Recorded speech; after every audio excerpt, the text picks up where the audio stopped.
Hey guys, and welcome to another episode of Inglês no Rádio. This is part three or part four, I'm not so sure, of an ongoing series about English teaching in Brazil. So, just a quick note, this series is based on an article called Six Reasons Why Brazilians Do Not Speak English Properly by a guy named Cassius Gonçalves. I think that's how you say his name. And in this article, he is talking about the problems with the Brazilian educational system, especially in reference to English teaching. So, if you have not listened to the original episode, please start with the first one. It's episode 192, Seis Razões por que os brasileiros não falam inglês. And I promise everything will make a lot more sense if you start at the beginning. We interrupt our program to bring you this important message. I love you. Now, back to our show. The mindset of the English courses in Brazil are out of date. That is what the article says, and I wanted to start this episode by just reading a quick quote from the article. In Brazil, students are given content to learn. They are never given the opportunity to think or find out for themselves. Students are taught grammar, and a lot of it, for years, and if they do not give up, they will eventually be taught how to speak. This is almost like teaching someone how to drive a car by showing him pictures and explaining the innermost mechanical workings of the engine for years and years, and then only will he be allowed to get behind the wheel. Okay, guys, girls, nujistas, fans of the show, today we are talking about the idea if the Brazilian educational system is out of date, if it's up to date, how can we change it? So I more or less totally agree with this point, but I would like to make some clarifications. So the most important distinction that I want to make, and I think this is a very important distinction for all learners of all languages or just learning any new concept or skill or capacity, is the difference between learning and consuming information. Because in my experience teaching and in my personal experience, most students are really good at consuming information, and most students are not so good at truly learning. So, what is the difference between learning and consuming information? Basically, you can think of it like this: learning equals transformation. When you truly learn something, there is something that you do not know how to do. There's something that you do not know how to explain. There's a capacity, a capability that you cannot complete. And then you go through this process of transformation, and then you finally reach your goal and you can do a new thing or a new skill or a new talent or whatever. So in this case, you want to learn English and then you study English. The transformation process happens and then you can speak English fluently. Now let's think about consuming information. Consuming information does not directly lead to transformation. So it does not necessarily give you results.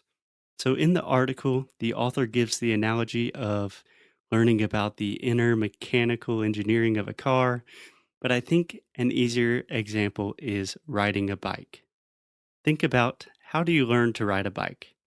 You get on a bike, you fall off a lot, you cry, you scrape your knees, you call for your mom, and then you get back on the bike and you try again. And then you fall, and then the same thing happens. And then the next day you get back on the bike and you try again. And this process repeats itself consistently, continually, until one day you eventually can ride a bike perfectly and you never forget it. It's just second nature. It's like intuition. This is a perfect example of the true learning process, learning by doing. Consuming information, on the other hand, does not directly lead to results. So, one of the most common examples I see with my students is watching a lot of YouTube videos about English.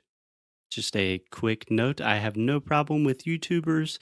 The English gringo YouTube movement, I think it is a great, great thing. But you can watch YouTube videos all day of people giving you tips and tricks and gringos making funny jokes with funny animations. But at the end of the day, what did you really learn? Maybe you learned some new words or a new grammar structure, but can you actually apply that knowledge in real life? Is there truly a transformation? Personally, I think in most cases, there is not. You can watch thousands of videos and you feel like you are learning because you are listening to a lot of information. You're consuming a lot of information. But then when you try to apply that new information in real life, it does not usually work. But in defense of YouTube and all my YouTuber friends, you could, for example, watch a video about, let's say, the present perfect in English. Then you could start understanding the present perfect, the structure, and that could give you the motivation to train hundreds of phrases and spend hours so the present perfect is just an automatic thing for you. So, consuming information can lead to results if it gives you enough motivation, but it only leads to the learning process if you are really, really dedicated. But most of the time, people don't do this because people are lazy. I'm lazy. I do this all the time. For example, right now, I'm trying to learn more advanced techniques for playing guitar, so I'm watching tons and tons of videos on YouTube with guitar tips and tutorials. But at the end of the video, I don't sit down and practice guitar for 2 hours. I just keep watching more videos. So I think what I'm trying to say is consuming information is not necessarily a bad thing. It just has a much lower probability of actually helping you transform your English and take your English to the next level. Okay, so I kind of started talking about learning in general here, which tends to happen a lot because I love learning and teaching. So I think that's enough for today.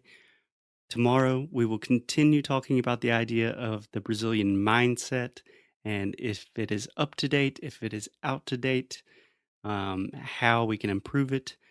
So for now, I just really encourage you to go out and start learning. Stop watching YouTube videos just for one day, and start repeating phrases. Start recording yourself when you're speaking. Or even better, start speaking to native speakers. Use Cambly. Or the best thing you could do is go out in the real world and find a native speaker and try to make friends with them. Learning is a process, learning is always an adventure. You have to get out of your comfort zone. So let's do it. Let's get uncomfortable. I will talk to you guys tomorrow. Até já já.